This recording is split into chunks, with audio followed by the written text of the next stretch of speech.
नमस्कार। FM news के खास डिबेट शो माइक ऑन में आप सभी का स्वागत है। मैं हूं आपके साथ शर्मिला चौहान।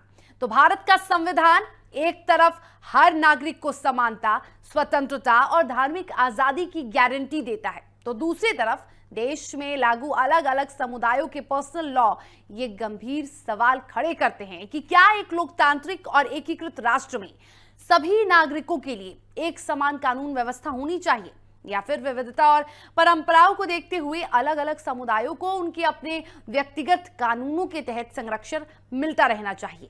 संविधान के अनुच्छेद 25 से 30 तक में जहां अल्पसंख्यकों को धार्मिक, सांस्कृतिक और शैक्षणिक अधिकारों की सुरक्षा प्रदान करते हैं, वहीं यूसीसी की चर्चा इन्हीं अधिकारों और समानता के सिद्धांत के बीच संतुलन की एक बड़ी संवैधानिक परीक्षा बनकर सामने आती है।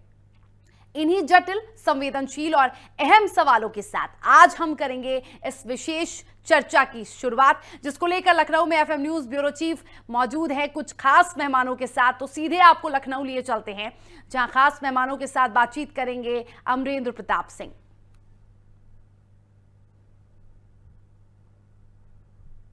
Thank you Sharmila. दर्शकों से नमस्कार।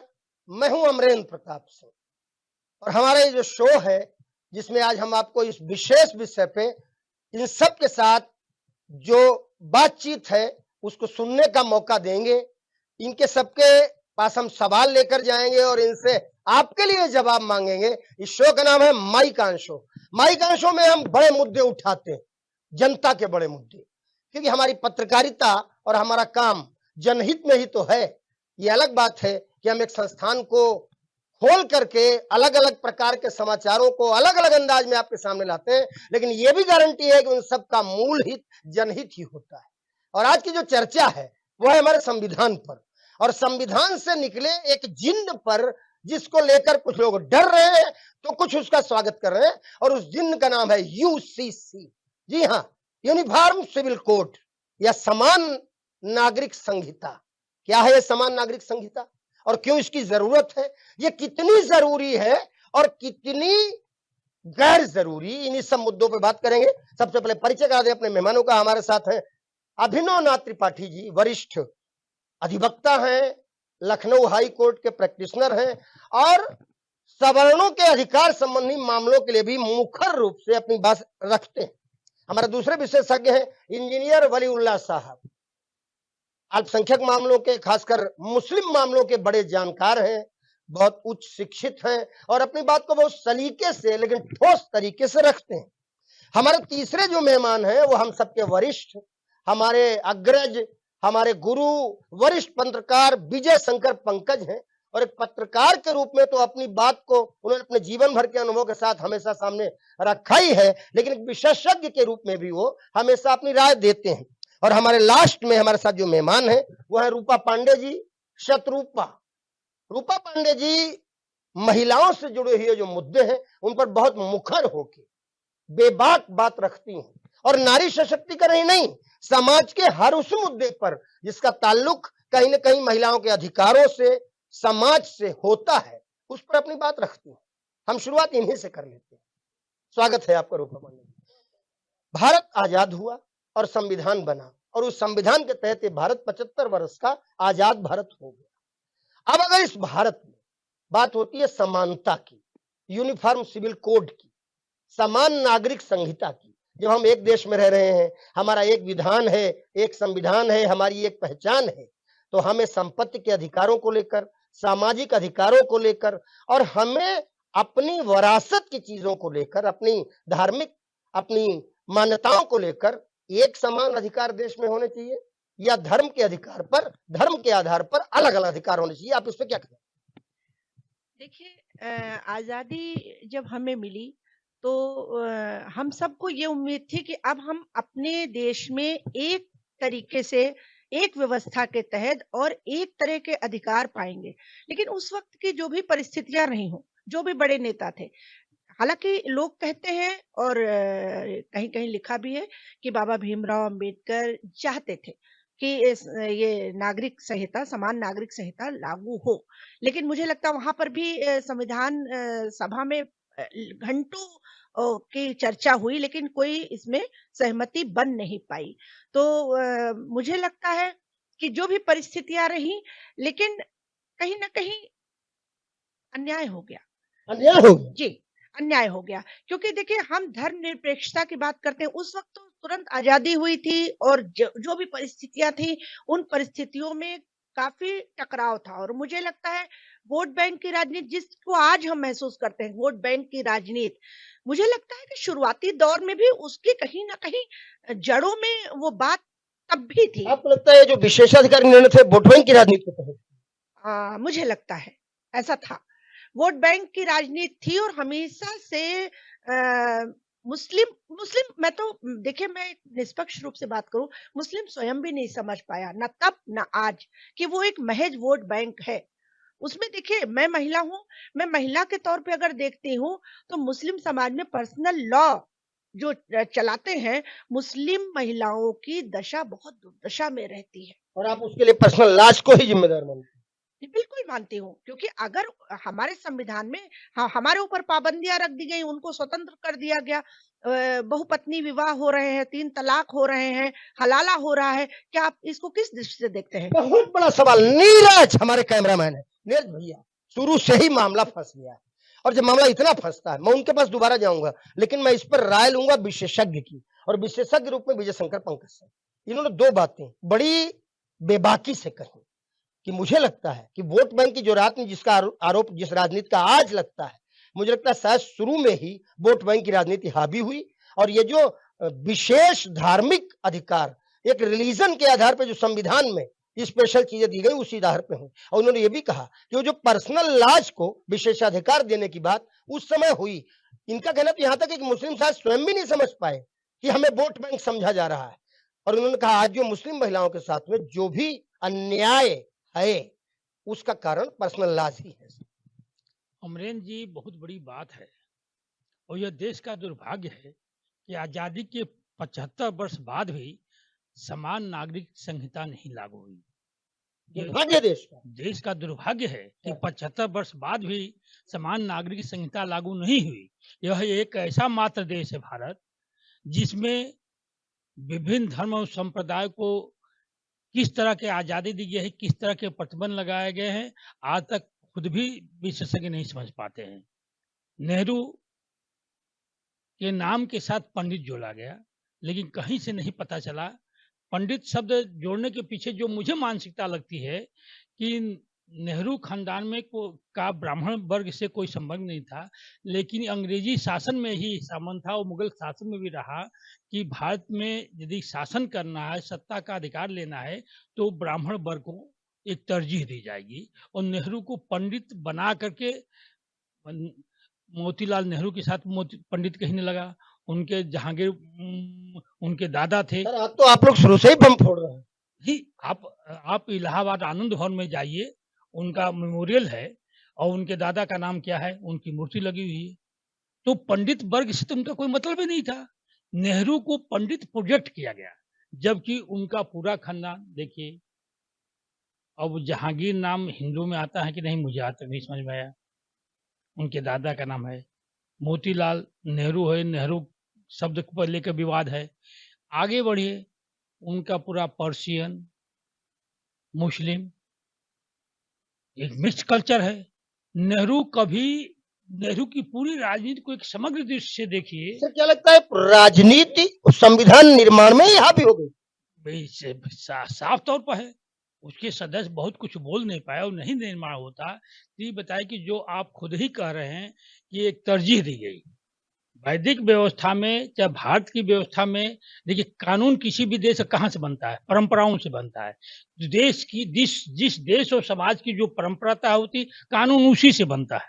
और इस देश का कानून जो वैदिक सनातन व्यवस्था पर आधारित है, उसका कहीं समावेश नहीं है। बहुत बड़ा सवाल। नीरज, संभल जाओ। और शर्मिला जी भी सुन रही होंगी, जिन्होंने हमको मौका दिया शो करने का।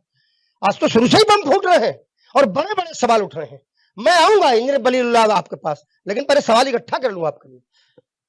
वकील साहब, एक अधिवक्ता के रूप में भी और एक समाज के लिए लड़ने वाले व्यक्ति के रूप में, दोनों व्यक्तियों ने, आदरणीय शतरूपा जी ने, रूपा पांडे जी ने और विजयशंकर पंकज सर ने सवाल खड़े किए आज हमारे सवाल के जवाब में कि क्या जब ये देश का संविधान बन रहा था, क्या उसी समय राजनीति इतनी हावी हो गई थी कि कुछ धर्म विशेषों को, हिंदू धर्म जो कि देश में सबसे बड़ा, जिसको बहुसंख्यक कहा जाता है, उसके बाद सिख, उनकी भी संख्या भारी है, बौद्ध धर्म बहुत संख्या में अनुयायी है, और जैन भी कहीं ना कहीं, उन सबको एक तरफ किया गया और एक ऐसे दायरे में कैद किया गया जिसे हम प्रतिबंधित कह सकते हैं। प्रतिबंध है, हिंदू विवाह अधिनियम में चीजों को लेकर प्रतिबंध है, हम उसका सम्मान भी करते हैं, मानते हैं। बहुपत्नी विवाह हमारे यहाँ नहीं है, कोई बेवकूफी करे उसे बेवकूफी कहा जा सकता, लेकिन कुछ धर्म को विशेष अधिकार जो दिए गए, चाहे वो विवाह को लेकर, पारिवारिक मामलों को लेकर, सामाजिक मामलों को लेकर हो, उनकी धार्मिक मान्यताओं को हो कि वो मदरसे खोल सकते हैं, अपनी भाषा की, अपनी चीजों की, अपने धर्म की शिक्षा दे सकते हैं, उसका उनको अधिकार है। संपत्ति का बंटवारा वो अपने शरीयत के अनुसार कर सकते हैं, उसका उनको अधिकार है। अपने वैवाहिक पारिवारिक निर्णय वो उसके अनुसार ले सकते हैं, और आज तक चला आ रहा हो। तो एक तरफ कुछ लोगों को विशेष अधिकार और कुछ पर प्रतिबंध, और ये शुरू से ही हो गया पंडित नेहरू के समय पर। आपको क्या बुझाता? मुझे एक चीज तो पहली बात मैं बता दूं, किसी भी देश के लिए एक देश एक कानून व्यवस्था होनी चाहिए, उसकी प्रगति के लिए वो बहुत अति आवश्यक है। यानी आप भी मानते हैं? लेकिन हाँ। अब मैं इस बात पे भी, दूसरी बात मैं नेहरू को जिम्मेदार नहीं मानता इस चीज के लिए। इसलिए जिम्मेदार नहीं है, एक झटके से अगर आप किसी चीज को अचानक से बदल देंगे तो निश्चित तौर पर विस्फोटक हो जाएंगी। हमारा देश विविधता वाला देश था, यहाँ तरह तरह के हर 10 किलोमीटर 15 किलोमीटर में संस्कृत बदल जाती थी, तो एक झटके से चीजें लागू नहीं हो सकती थी, धीमे धीमे लागू हो सकती थी।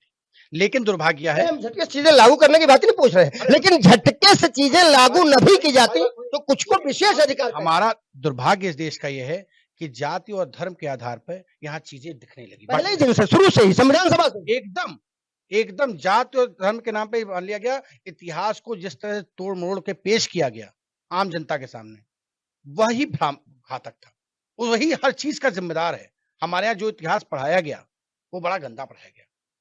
हमारे यहाँ पहले से ही चीजों को जो बताया गया वो विस्फोट का कारण है। नेहरू की इसमें गलती अकेले की नहीं है, या अम्बेडकर जी की गलती अकेले की नहीं है। उस समय उन्होंने क्या मंशा थी, उनकी क्या सोच थी, उनकी जिस लिए उन्होंने यह चीज कानून बनाया था, उनकी मंशा निश्चित तौर पर पवित्र रही होगी, क्योंकि उनका योगदान रहा है समाज। सवाल लेते हैं आपसे, वकील है ना आप, सेकुलर, पंथ निरपेक्ष, जहां पंथ विशेषों को, कुछ धर्मों को विशेष अधिकार दे दिया जाए और कुछ को प्रतिबंधित कर दिया एक दायरे में, वो पंथ निरपेक्ष कैसे मान लेंगे? नहीं, देखिए, वह पंथ निरपेक्ष नहीं माना जाएगा, लेकिन एक झटके से अगर कोई चीज बहुत तगड़े से, या किसी रस्सी में बहुत तगड़ी गांठ बनी है तो धीमे धीमे उसको सुलझाएंगे। एक झटके से अगर सुलझाएंगे तो टूट जाएगी। सवाल ये भी उठता है कि एक देश बन गया था बगल में ही, एक विशेष धर्म की, लोगों ने उसे बनाया, उसके बावजूद वो क्या मजबूरियां रही होंगी? अरे कुछ तो मजबूरियां रही होंगी जिसकी वजह से पारसियों के लिए कानून, क्रिश्चियंस के लिए कानून और मुस्लिमों के लिए कानून, अंग्रेज ही छोड़ के गए थे। यही हमारे देश की खूबसूरती थी कि यहाँ हर जात धर्म विशेष के लोग रहते थे। मतलब विशेषाधिकार देना कुछ लोगों को खूबसूरती नहीं, कुछ लोगों को हमने खूबसूरती की बात नहीं की, हमारे ये देश की खूबसूरती थी। रहने को कौन मना कर रहा? नीरज, कोई नहीं मना कर रहा, लेकिन बात हो रही समान अधिकारों की, समान नागरिक, समान कानून बनना चाहिए था। एक देश एक कानून होना चाहिए, इस बात को मैं मानता हूं, लेकिन मैं ये मानता हूं कि जिस मंशा के साथ शुरुआत की गई थी वह मंशा आगे राजनीति की भेंट चढ़ गई। बड़ा सवाल है, और अब मुझे इंजीनियर बरीउल्लाह के पास जाना पड़ेगा, और बहुत मटेरियल हो गया आपके लिए, और मुझे लगता है आज आप निष्पक्ष होकर बात करेंगे, मुझे ऐसा लगता है। अब आप क्या करेंगे वो हम आपके ऊपर थोप नहीं सकते। इतनी सारी बातें सुनने के बाद आपको समझ में तो आ ही गया होगा कि क्या यूसीसी जरूरी है या गौरव? देखिए, ये बात बड़ी अच्छी लगती है कि एक देश एक कानून, एक समाज। देश तो इसी के लिए होता है कि एक चीज रहे, लेकिन अगर इसमें हम दूर तक जाएं कि जैसे इसमें तो कोई कंट्रोवर्सी नहीं है, इसमें तो चलो जाति धर्म की बात आ रही है कि ये उनके पर्सनल लॉ हैं, ये है जो बहुत इजी चीज है। एक देश एक भाषा, ये तो बहुत इजी चीज है ना। देश है हमारा, एक देश है, एक राष्ट्रीय भाषा, तो यही से शुरू कर दें। अगर एक चाह रहे हैं समान अवसर पे आ जाइए। अभी बात आपकी लैंड डिस्ट्रीब्यूशन पे चल रही थी, समान जोत पे आ जाइए कि सबको समान, जितने लोग हैं सबको 5-5 बीघे दे दीजिए। ये सब चीजें हैं, हो सकती हैं क्या? हमने जो पूछा आप उसका जवाब न देना चाहें तो बात अलग है। हमने सिर्फ ये पूछा कि इतनी सारी बातें सुनने के बाद आपको क्या ये नहीं लगता कि किसी एक देश में अगर उसे पंथ निरपेक्ष भी कहा जा रहा, सेकुलर भी कहा जा रहा, तो समानता सेकुलरिज्म की पहली शर्त होनी चाहिए। नहीं नहीं, बिल्कुल हम तो कह रहे हैं ना कि समानता रहनी चाहिए, लेकिन देखिए अगर कोई किसी धर्म का मानने वाला है तो धर्म में क्या चीजें होती हैं, शादी ब्याह नहीं, धर्म को क्या समझते हैं कि सिर्फ ईश्वर, ईश्वर को तो सब मानते हैं, तो ईश्वर को कौन नहीं मानता, ईश्वर को कोई अल्लाह के नाम से मानता है, कोई गॉड के नाम मान, तो धर्म तो यही है ना कि ईश्वर को मानता है वो धर्म है, जो नहीं मानता वो नास्तिक है।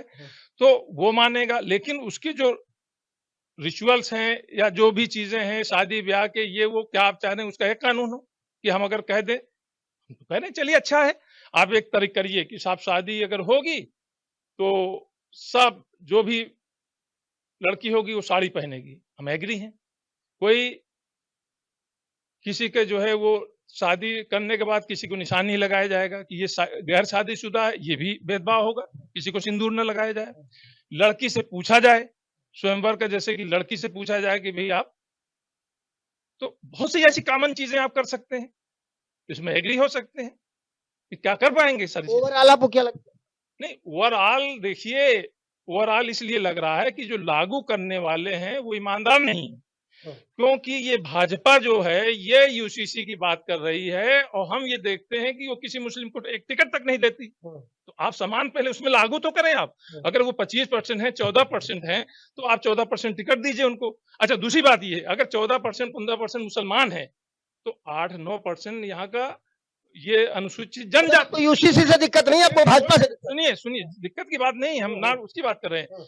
जो अनुसूचित जनजातियां हैं उनके यहाँ भी शादी ब्याह के ऐसे ही कानून हैं, अपने पर्सनल 4-4 शादियों का है, या और भी जो उनके अंदर आप किसी भी जनजाति, ये सब कह के मत, ये सब कह के आप क्या क्या कहना चाहते हैं? हम ये कह रहे हैं कि ये विभिन्नता का देश है, आप या तो उसको रखिए, सामने रखिए कि ये चीजें रहेंगी, ये चीजें, भाई जो यहाँ की जनजातियां हैं उनके यहाँ जो शादी ब्याह के जो चीजें हैं वो भी तो ऐसी हैं जो मुसलमान। बहुत बढ़िया, बहुत बढ़िया। आपने अपने जवाब में पहली बार में कोई चीज स्पष्ट तो नहीं की, लेकिन फिर भी जो बात आप लाए हम उसको लेके आते हैं पंकज सर के पास और फिर रूपा जी के पास।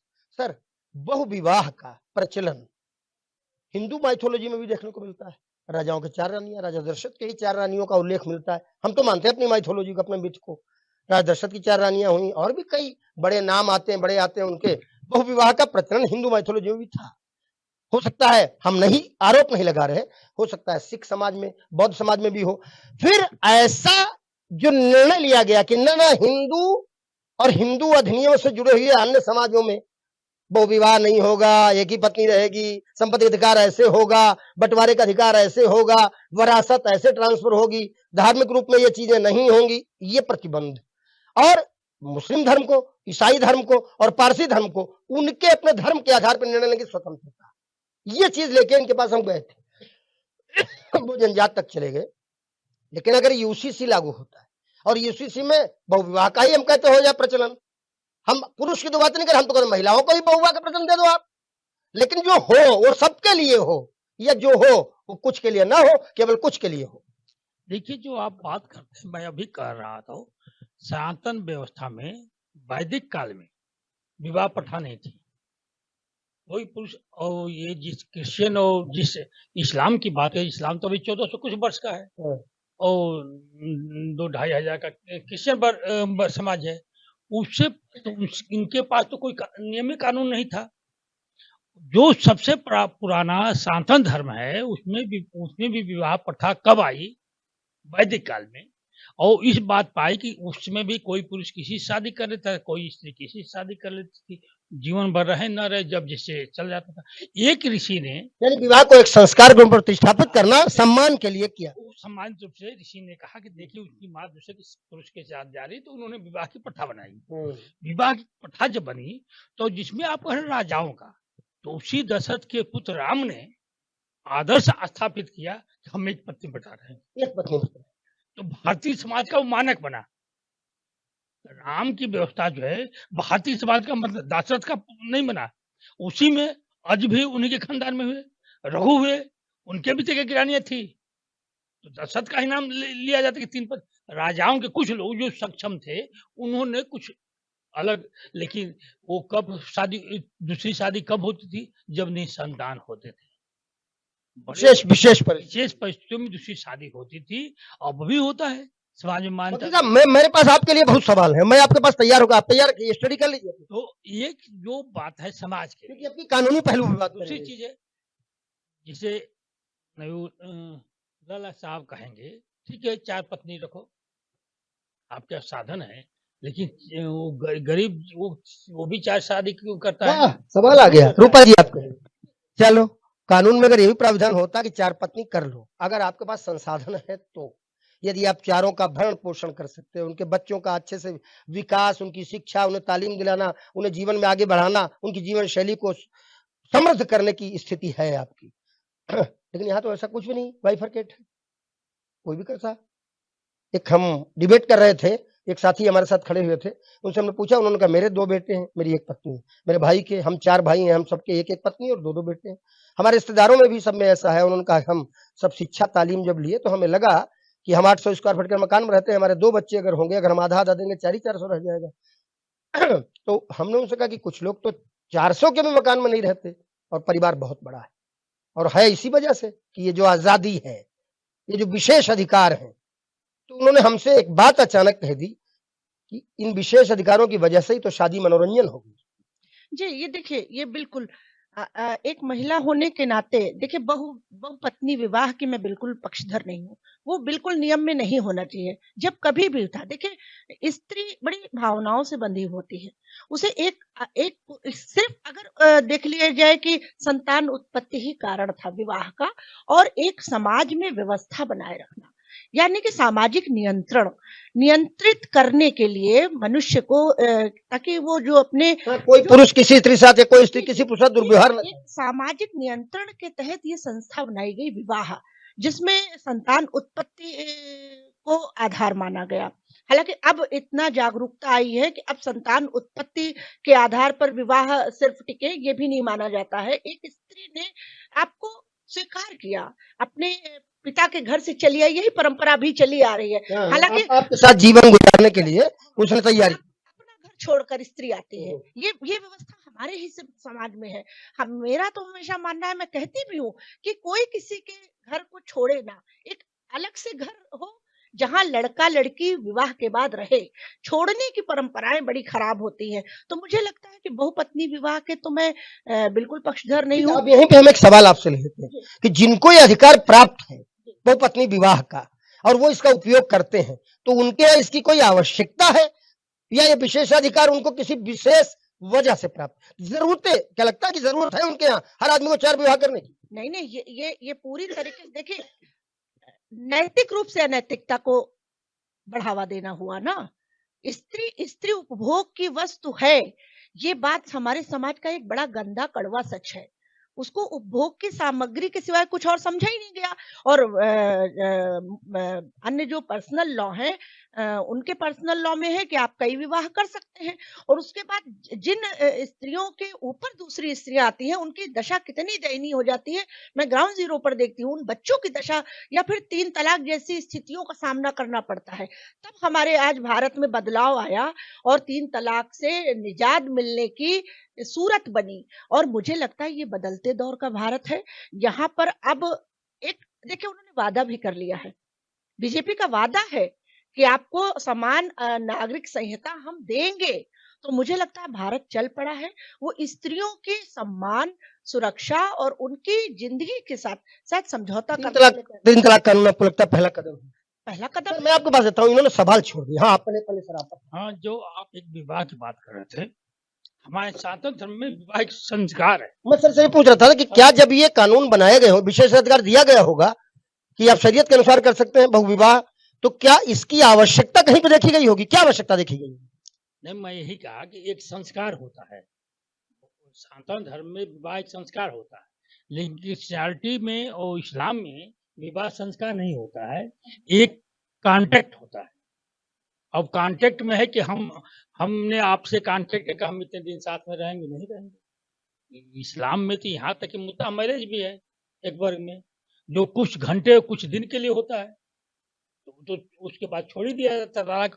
लेकिन तलाक उसके बाद छोड़ने के बाद जो हलाला है वो सबसे गंदा कृत्य माना जाता है। बहुत गंदा। हम वहां तक नहीं जाते, लेकिन गंदा उसे पूरा देश कह रहा है, पूरी दुनिया कह रही है, तो कुछ ना कुछ उसमें गड़बड़ होगा। वकील साहब के पास जाते हैं, नीरज मामला बड़ा गंभीर है और तुम भी गंभीर हो जाओ, वकील साहब को पूरे फोकस में दिखाओ।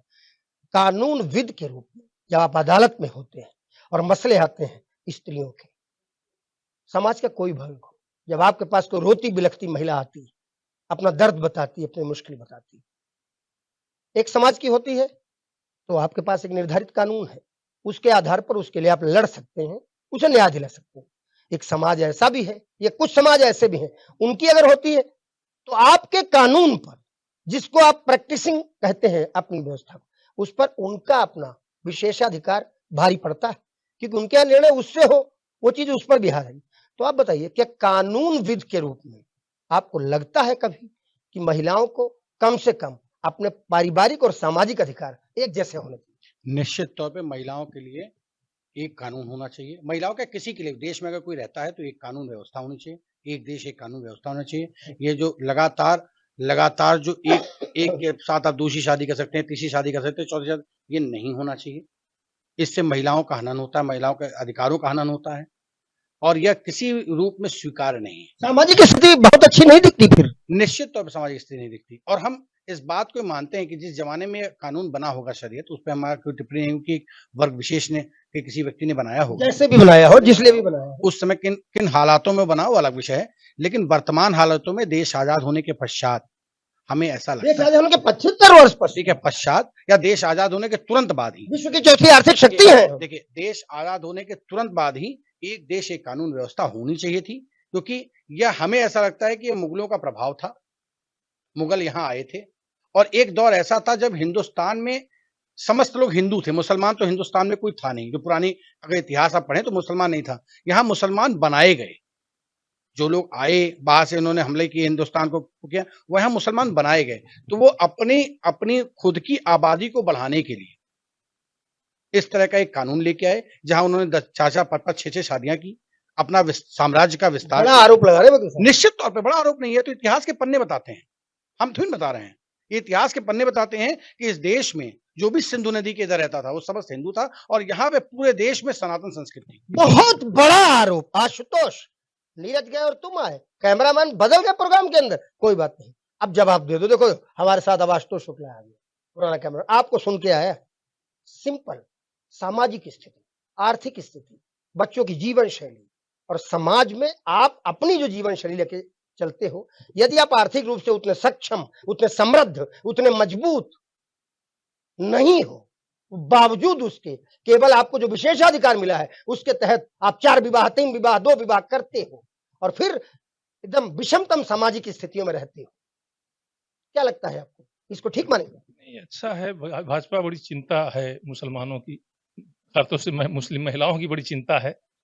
बड़ी अच्छी बात है, भाजपा चिंतित है कि मुस्लिम महिलाओं की स्थिति अच्छी हो, 4 शादियां। लेकिन देखिए, अगर प्रैक्टिकली आप देखिए, भले परमिशन हो शरीयत के, लेकिन अगर आंकड़ा आप जुटाएंगे तो हमें लग रहा है कि ये बहुत कम मिलेगा, 2-4 शादी। अच्छा, हमने आपकी बात मान ली। जब आंकड़ा हम जुटाएंगे, हम तो पत्रकार हैं, आप कहोगे जुटा भी लेंगे। अगर आंकड़ा हम जुटाएंगे और हमें संख्या बहुत कम मिलेगी तो फिर विशेषाधिकार रखने की जरूरत क्या है, इसको समाप्त भी कर दो। नहीं, कोई नहीं। देखिए, हम आपको बताएं कि ये भारतीय जो देखिए, वकील साहब से हमने जब सवाल किया, ये भारतीय जनता पार्टी नहीं है। विजय शंकर पंकज सर को आप भारतीय जनता पार्टी कैसे कह दोगे? और उन्होंने भी संस्था ली है कि नहीं ली, हमें तो पता नहीं। भारतीय समाज में इस वक्त जो है एक्सेप्टेंस जो है बहु विवाह का नहीं है, पहले था। तो फिर मान लो ना, यूसी से आ जाए। सुन तो लीजिए आप, देखिए पहले था, जैसे आपने राम जी की बात की, राम जी ने आदर्श दिया, शिव जी की भी शादियां थी, कृष्ण जी की भी बहुत शादियां थी, और राजा महाराजाओं की बहुत शादियां थी। शिव जी, कृष्ण जी और राजा महाराजाओं को थोड़ा छोड़ दो, आप आज में आ जाओ, हम प्रैक्टिकल पर ही बात कर लें, क्योंकि हमें आने वाली पीढ़ी के लिए डिबेट। नहीं, डिबेट देखिए, हमें कोई दिक्कत नहीं है, लेकिन जो कि भाजपा ये ला रही है उसके नियत पे खोट है।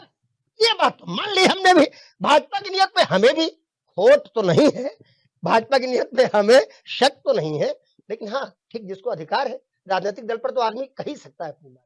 लेकिन राजनीतिक दल से अगर हम आगे चले जाते हैं और बात इंसानियत पे हम करते हैं, हमने अपनी इस डिबेट में भारतीय जनता पार्टी के नेता को नहीं बुलाया, हमने अपनी इस डिबेट में सपा के नेता को भी नहीं बुलाया, हमने आज इसको सामाजिक डिबेट माना नीरज, और हमने आदरणीय शत्रुपा जी को, रूपा पंडित जी को इसलिए बुलाया कि महिला अधिकारों पर बात करती है। विजय शंकर पंकज सर को इसलिए बुलाया कि विशेषज्ञ हैं, पत्रकारिता में जीवन लगाया। इंजीनियर बलीउल्लाह आपको भी मैंने इसलिए बुलाया कि आप किसी दल से जुड़े मुझे दिखे नहीं, और वकील साहब तो वकील साहब है, हमारा मुकदमा हो वो भी लेंगे, आपका हो वो भी ले लेंगे, जाइएगा, कभी मना नहीं करेंगे। लेकिन बावजूद उसके इनको भाजपा की नियत पर शक है, होने दो।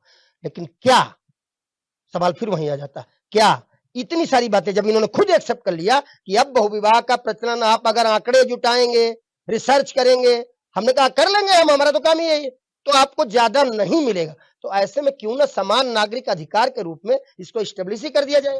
हाँ बिल्कुल, ये समय की मांग है। और देखिए ये कल का सत्य है, ये होगा। हिंदुस्तान में अब कमर कस ली गई है और समान नागरिक संहिता को मंजूरी भी मिलेगी और ये लागू भी होगा, क्योंकि यहाँ बदलाव आया है। मुस्लिम महिलाएं भी जागरूक हो चुकी। आप याद करिए, ये 2014 में जब माननीय नरेंद्र मोदी जी प्रधानमंत्री बने हैं, मुस्लिम महिलाओं ने बहुत वोट दिया है, 19 में भी दिया है। उनका एक विश्वास बिल्ड हो रहा है। तो मुझे लगता है कि पर्सनल लॉ में अधिकतर मसले ऐसे रहे हैं जिससे मुस्लिम महिलाओं के अधिकारों का हनन हुआ है। तो मुझे लगता है कि वो महिला भी अब देख रही है इस नए भारत की ओर। तो और उसमें कोई दिक्कत भी नहीं, किसी को दिक्कत नहीं होनी चाहिए भाई। फिर किस चीज का ये देखिए, पुरुषों का समाज रहा है, चाहे वो हिंदुओं में भी ले लीजिए, अभी वहां पर भी कुछ अछूते नहीं रहे हैं। विश्व के ढेर सारे देश हैं जहाँ समान नागरिक संहिता है, वहां भी महिलाएं हैं, विश्व में है, और अब तो अपने कई राज्यों में भी है, उत्तराखंड में भी है, और अब मध्य प्रदेश भी चाहता है, असम भी चाहता है। तो ये सब चाह रहे हैं और ये लागू होना चाहिए, क्योंकि तभी देश प्रगति कर पाएगा। और एकता की बात और समानता की बात इस तरह नहीं हो सकती कि हमारी धार्मिक और सांस्कृतिक हमारे अंदर विभिन्नताएं हैं वो हमारी बनी रहे। देखिए, संस्कृति एक होनी चाहिए और उस भारत की संस्कृति प्रणम्य है, उसमें समानता और अधिकार की बात। भारत की संस्कृति तो तभी होगी जब वो एक हो। जी बिल्कुल, एकता। सर, इन्होंने फिर सवाल दे दिया और इनके सवाल का विश्लेषण आप करते हैं। इन्होंने सवाल ये दे दिया, इनका कहना है कि वो जो विशेषाधिकार थे, उन विशेषाधिकार ने सबसे ज्यादा दबाया, परेशान किया और सबसे ज्यादा जुल्म उन्हीं धर्म की महिलाओं पर ढाया है जिन्होंने विशेषाधिकार लागू। जिस बात को कह रहे हैं, बोला साहब 1985 में साहबानो प्रकरण हुआ, उसमें सुप्रीम कोर्ट का जजमेंट आया। इनके यहाँ मेहर शब्द चलती है, उरम में एक भाषा बोलते हैं मेहरारू। मेहरारू किसको कहते हैं? मेहर दे के लाई, जो मेहर लेकर धन से खरीदेगी कि ये तलाक होगा तो इसको तो परिभाषा तो अपमानित करने वाली ही है। सामाजिक तो साहबानो प्रकरण में सुप्रीम कोर्ट ने यही शब्द कहा ना कि साहबानों को आपने तलाक दिया, आप इसको दीजिए मेहर करके। आप एक तरह से ये पूरा वर्ग नाराज हो गया और मौलानाओं का इतना दबाव कि राजीव गांधी की सरकार जो है कानून बदल दिया, कानून बदल दिया।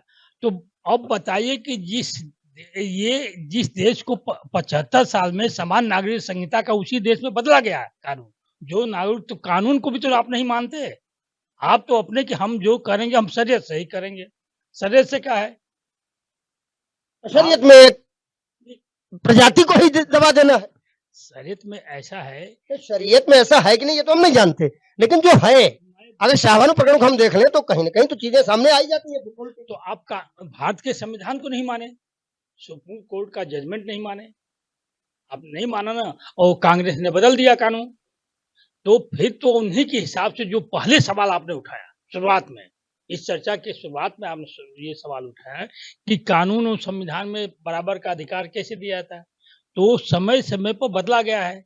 हिंदू अधिनियम, हिंदू विवाह नियम, हिंदू अधिकार पारिवारिक संपत्ति विवाद, उसमें क्या क्या अंतर है, और इन्हीं के कानून में मुस्लिम विवाह नियम और इसमें क्या क्या अंतर है। ठीक बात। मैं वकील साहब बोल जाता हूँ, पारसी अगर हम बात करें, पारसी धर्म के लोगों की संख्या भारत में बहुत बड़ी है।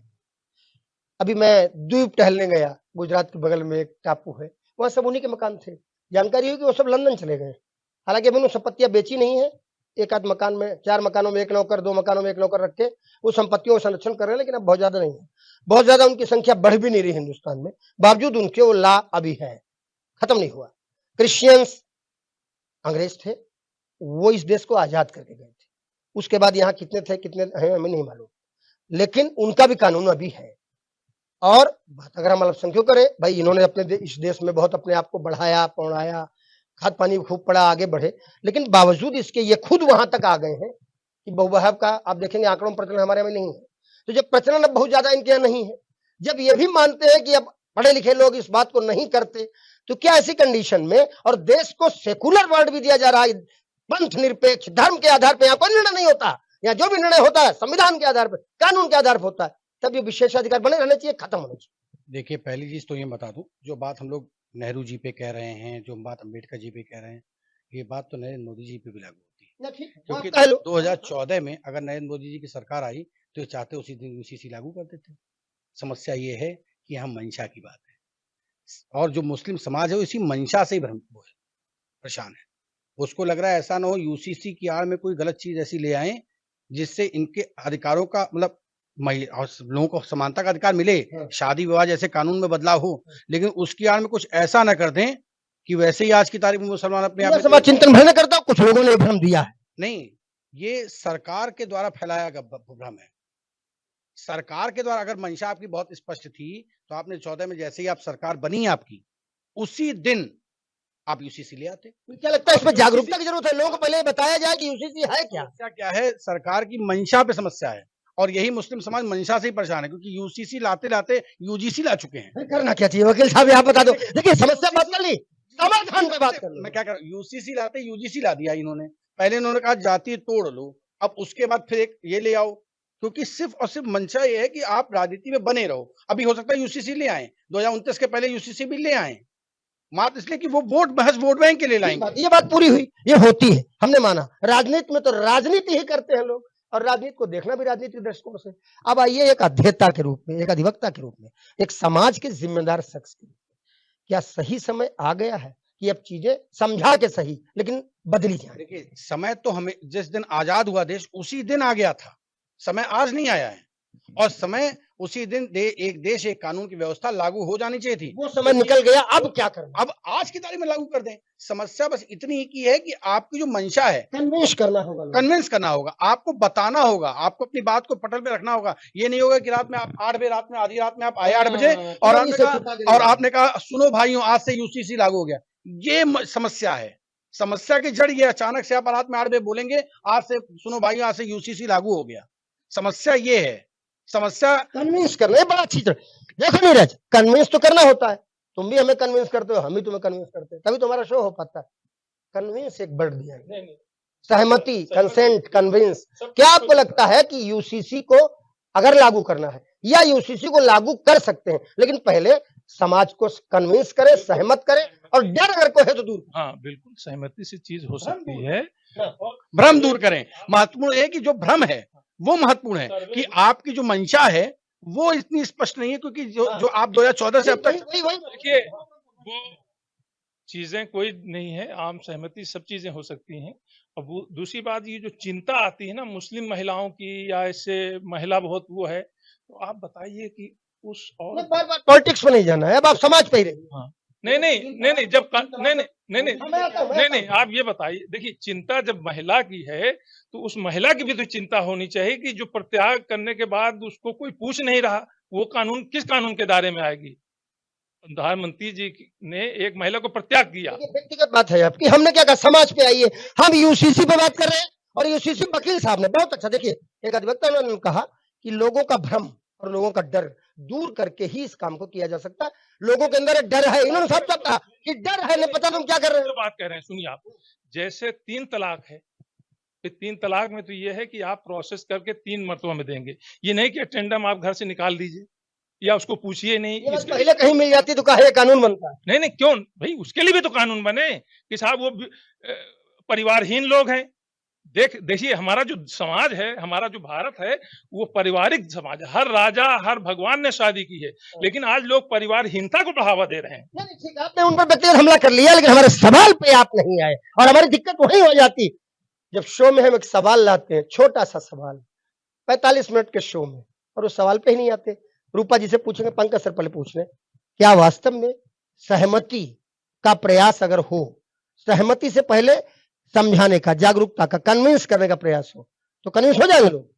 देखिए, जैसा वकील नवीवाला साहब ने कहा कि सहमत की, वकील साहब ने कहा, ये बताइए इनके यहाँ 3 तलाक का प्रथा जो है वो भी 3 महीने में पूरी हो गई, लेकिन एक झटके में अब तो मोबाइल से हो जा रही है कि दुबई से फोन कर दिया, तलाक तलाक तलाक हो गया। लेकिन तो कानून बन गया, तो लोग नहीं मान रहे होंगे। मान के लागू है, निकाल देते हैं घर से लोग। कानून बनने से क्या होता है, कितना लागू हो पा रहा है? मनवा नहीं करते कानून, लेकिन जाते हैं लोग। मैं आपके पास आता हूँ, कानूनी राय इस पे ले लूंगा। वकील साहब, मैं कानूनी राय इस पे ले लूंगा कि क्या अब अगर रेमेडी के लिए कोई जाता है ऐसी स्थिति में, तो आप लोग क्या मदद करते हैं? हाँ, वो FIR हो जाती है, ये सब भी है, कानून में जाता है। लेकिन सवाल है कि यदि पुरानी प्रथा ही अपनी मानते तो उसको उस ढंग से तब ये आपत्ति ही क्यों आती?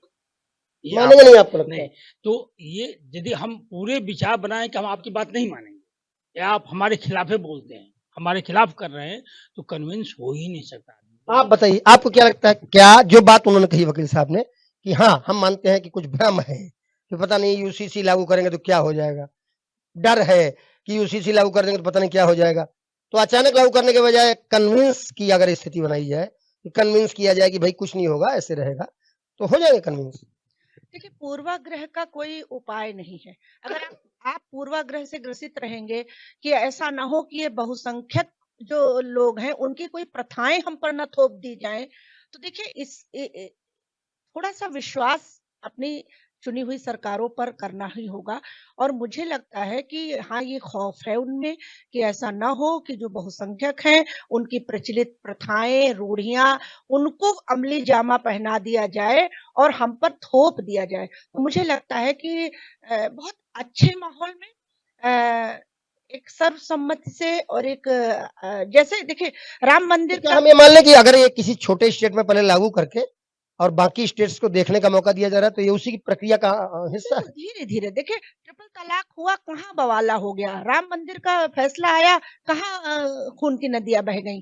धीरे धीरे आप उस सांचे में लाइए कि जो गलत है उसको हम हटा रहे हैं, जो हम आपके जो लॉ में जो रूढ़ियां हैं उनको हम सुधारने की स्थिति में ला रहे हैं, उनको ठीक करने की स्थिति में ला रहे हैं और समाज को अब बेहतरी की ओर ले जाएंगे।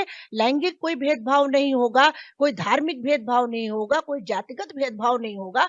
ये मंशा, फिर बात वही आती है, शब्द मंशा ही स्पष्ट होनी चाहिए।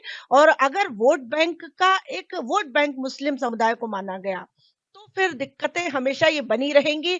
और मुझे लगता है भारतीय राजनीति वोट बैंक माना गया और भी माना गया कि मेल ऑपरेटेड है। जी जी जी बिल्कुल। तो मुझे लगता है कि मंशा शब्द एक जो आया है इस हमारे डिबेट में, उस मंशा को बहुत स्पष्ट होना चाहिए। मंशा को बिल्कुल सही। शत्रुपा जी ने एक बात बहुत अच्छी, वकील साहब के पास इसलिए आना है कि कानूनी मामला क्या है, कि मंशा को स्पष्ट होना चाहिए। यही आपने यहाँ से दिया था, वही हम वहां से लेके आए। अब आपके पास ये है कि 3 तलाक कानून एक उदाहरण है। देखिए 3 तलाक कानून उदाहरण है, आगे यूसीसी लागू हो या नहीं हमें नहीं मालूम, लेकिन 3 तलाक कानून लागू हो गया और लागू होने के बाद यूसीसी को ये हम ले लेते, एक छोटे स्टेट में लागू किया गया, तो हमने कहा क्या एक मॉडल दिखाया जा रहा है कि भाई एक स्टेट में लागू है, इसको देख लो, इसके बाद क्या। तो अगर 3 तलाक लागू हो गया है तो क्या आप भी लोग नहीं मान रहे हैं उसको? देखिए 3 तलाक जब आया तो जितना स्वागत हिंदू समाज ने किया, एक वकील ग्रुप, हाँ हिंदू समाज ने किया, उतने ही मुस्लिम समाज के पढ़े लिखे तबके ने, किसी ने 3 तलाक का विरोध नहीं किया। ये भ्रम है। दूसरी बात, स्थितियां क्या है मौजूदा? नहीं अगर कोई अब भी व्हाट्सएप पे तलाक दे दे, ऐसा कुछ नहीं है, 3 बार कह दे, 3 बार बोल दे, नहीं है 3 बार ऐसे कह देने से अब ये बात भ्रम की स्थिति है। कोई 3 बार कहने से तलाक नहीं हो रहा है, न 3 बार कहने से तलाक माना जा रहा है। अगर हो रहा है तो अदालत में जा रहा मामला, निश्चित तौर पर अदालत जा रहा है, अदालत में सही निर्णय हो रहा है, रेमेडी मिल रही। हाँ। और जहां तक रही बात मंशा की, फिर मैं बात मंशा पे आता हूँ। जैसे रूपा जी ने कहा कि जातिगत आधार पे चीजें हो रही हैं, दुर्भाग्य यही है कि जातिगत आधार पे सिर्फ तोड़ने का काम, बहुत बुरा, ये बहुत बुरा। नीरज तुम हो मौर्य, हम है सिंह, ये है शुक्ला और ये हमारा बहलिया है। अलग अलग क्यों सोच रहे हो भैया? लेकिन अलग अलग अगर नहीं सोच रहे हमारे में, अलग अलग नहीं सोच रहे हो, हिंदू को, सिख को, बौद्ध को, जैन को एक पे मान रहे हो, तो फिर बाकी जो 3 बचे उनको भी एक मान लो, दिक्कत क्या है? देखिए अभी बड़ा कंट्राडिक्टरी बात आई। एक तो आई कि साहब ये शरीयत चीजें आ रही हैं। एक अच्छा है, एक काम में आप बहुत माहिर हो, आपसे पूछो उद्धव, आप बताते हो माधव। सुनिए तो अब अच्छा दूसरी बात जो है गजब कर दिया आपने। तीन तलाक जो है वो शरीयत की चीज है। दूसरे से कह रहे हैं ये शरीयत, अच्छी बात है शरीयत लागू करा रहे हैं कि शरीयत में नहीं है 3 तलाक, लेकिन बीजेपी नाम नहीं लेंगे, लेकिन सरकार कह रही नहीं, आप शरीयत जो आपकी शरीयत कहती है हम उसके अनुसार तलाक का नियम लागू करेंगे। अच्छा चलिए खैर इसे छोड़िए आप। दूसरी बात यह है कि संस्कृति की बात आई कि यूसीसी का ड्राफ्ट पूरे देश में क्या लागू होना इस पर सामने नहीं है। यूसीसी का ड्राफ्ट भेजें, इस पर डिस्कशन हो, जैसे चर्चाएं हो रही सब जगह चर्चा। यूसीसी का आपको ड्राफ्ट बनाइए, उसको सार्वजनिक कर दीजिए। ये एक चीज निकल कर नहीं रहा सामने आई कि भैया एक ड्राफ्ट बन के आ जाए और मालूम हो जाए कि उसमें क्या क्या होगा, कैसे कैसे होगा, किसको क्या मिलेगा, किससे क्या जाएगा, और एक डर भी दूर हो जाए कि भैया क्या होगा। लेकिन सवाल एक पंकज सर से और कर लेते हैं, और छोटा सा, मैं आपके पास अब इंजीनियर साहब नहीं आ पाऊंगा क्योंकि आपने कंक्लूजन बहुत अच्छा दे दिया है। एक ड्राफ्ट में सबके सामने आया, सब हम आपसे आखिरी सवाल लेकर के और क्लोज करेंगे रुपाई से। क्या सर आने वाले समय में एक छोटे राज्य में यूसीसी लागू किया गया उत्तराखंड में, उसके बाद अभी किसी और छोटे राज्य में बात की जा रही, क्या आने वाले समय में भारत में ये लागू होकर रहेगा या आपको लगता है कि अभी भी लागू नहीं? आपको याद होगा अमरेंद्र जी, 370 की जब बात आई थी, 35A की बात आ रही थी, तब कल्पना भी नहीं थी इस देश के लोगों को ये हो पाएगा, कि हो पाएगा। हुआ और तब भी खून की नदियां बहने की बात उठी थी। वही नहीं, तिरंगा उठाने वाला कोई नहीं मिलेगा कश्मीर। आज क्या कश्मीर की स्थिति है? तिरंगे तो सभी उठाए, ये भी उठाए, हम भी उठाए। नहीं तो जो कहने वाले थे तो कहेंगे ही। आपसे पूछ लेते हैं कि आधी आबादी एक स्वर से, हिंदू हो या मुस्लिम, ईसाई हो या पारसी, इसका स्वागत करेगी? बिल्कुल, देखिए हमने तो 1985 में ही शाहबानो केस इस यूसीसी का पूरा जिक्र किया माननीय सुप्रीम कोर्ट ने, और उन्होंने कहा कि किसी भी धार्मिक आधार पर प्रत्यक्षता के भरण पोषण को कोई हनन नहीं कर सकता, भरण पोषण उसे देना पड़ेगा। लेकिन तत्कालीन सरकार ने तुरंत यूसीसी तो वो निर्णय ही था, अगर वो निर्णय ही था। मुझे लगता है कि काफी बहुत विलंब हो गया है उस चीज को, बहुत विलंब हो गया है। नीरज, शो में हमारे पास समय नहीं, इसलिए हम इसे पूरा करें। लेकिन सबके जवाब से एक चीज तो निश्चित है, जब वो कांड, वो मामला सामने आया था और कोर्ट ने एक निर्णय दिया कि धर्म के आधार पे किसी परित्यक्ता के अधिकारों का हनन नहीं होना चाहिए, खासकर भरण पोषण जैसे अधिकार। तो मुझे लगता है इंसान हम भी हैं, इंसान ये भी हैं, इंसान वो भी हैं, और इंसान हम सब हैं। मैंने फिर से उसी बात पर क्लोज करना है। इन सबका बहुत बहुत आदर, इन्होंने बहुत अच्छा विश्लेषण किया, लेकिन क्लोज यही है। मैंने कहा मैं सिंह हूं तो मौर्य हो, ये शुक्ला है, ये बहलिया है, ये पांडे हैं, ये पंकज लिखते हैं सर, पांडे भी हैं अंदर से, और ये हमारे वलीउल्लाह साहब हैं, खान साहब हों या अली साहब हों, जो भी हों, और हमारे त्रिपाठी जी, हम सब इन सब के बावजूद इंसान हैं। हमारे परिवारों में बहनें, माताएं और बेटियां हैं, और अगर कोई धर्म, अगर कोई स्पेशल कानून, कोई विशेषाधिकार इंसानियत पर ही भारी हो तो उसको बदलने का क्रम कोशिश में तो आएगा। जल्द हम विश्लेषण करेंगे किसी और मुद्दे का, तब तक के लिए इस भारी भरकम सवाल को आप पर छोड़ते हैं कि क्या यूसीसी जरूरी है या गैर जरूरी। नमस्कार। और चलिए इसी के साथ हमारे खास डिबेट शो माइक ऑन में फिलहाल इतना ही। हमें दीजिए इजाजत।